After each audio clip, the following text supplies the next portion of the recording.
There's been a lot of hype surrounding 2K Games' Bioshock for the Xbox 360, and the demo certainly had gamers salivating and wanting more. Now that the game is on store shelves, gamers can finally decide if all that hype was warranted. But if you ask me, the answer is a resounding yes.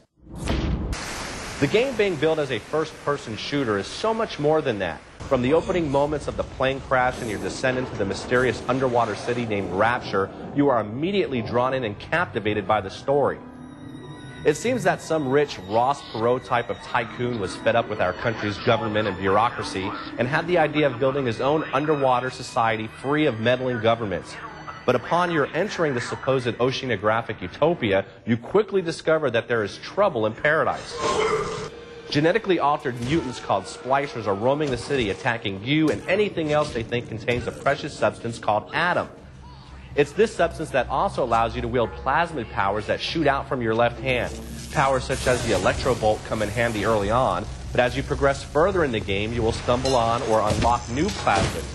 There's Incinerate, which will let you melt blocks of ice, Freeze, which temporarily casts your enemies in a block of ice, and even Telekinesis, allowing you to hurl or move objects with your mind. They all serve a purpose at some point, and learning what to use and when to use it is a key element to the game. The trick is to be smart on which plasmids you have accessible at any point, because you are limited to only hold plasmids in available slots, starting off with only 2.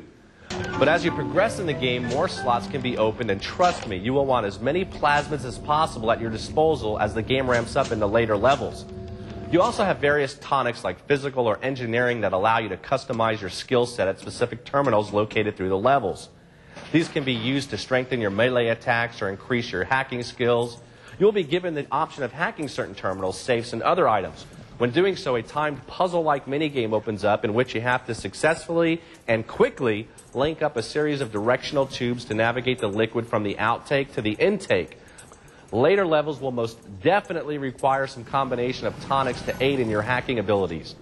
All these plasmids and tonics come at a price, and that's where the Adam comes in. In one of the more eerie sequences of the game, you will be able to collect Adam from harvesting vessels called Little Sisters. They're little girls with a big needle that they use to collect Adam from all the bodies lying around Rapture.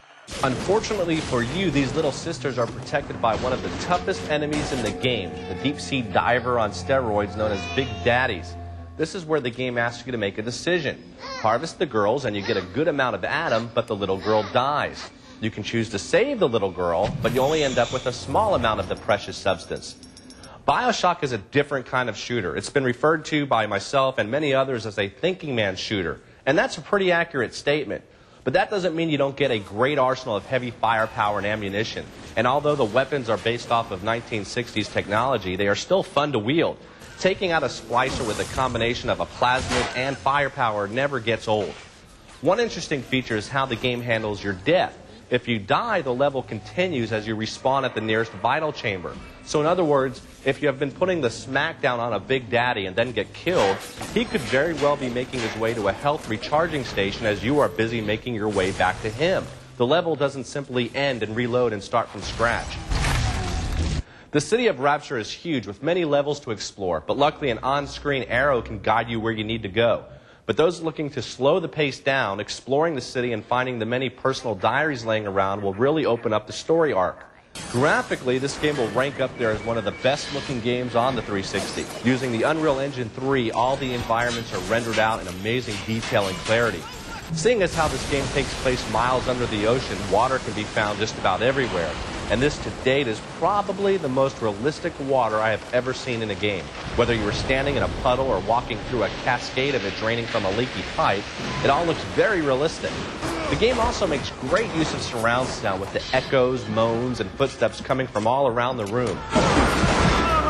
Bioshock is one of those games that might have been crushed by the weight of its own hype, but the title does manage to rise from the depths and delivers on that hype. Bioshock is out now, is rated for mature audiences, and Texas Gamer gives it a 4.5 out of 5. For Texas Gamer, I'm Mark Adam.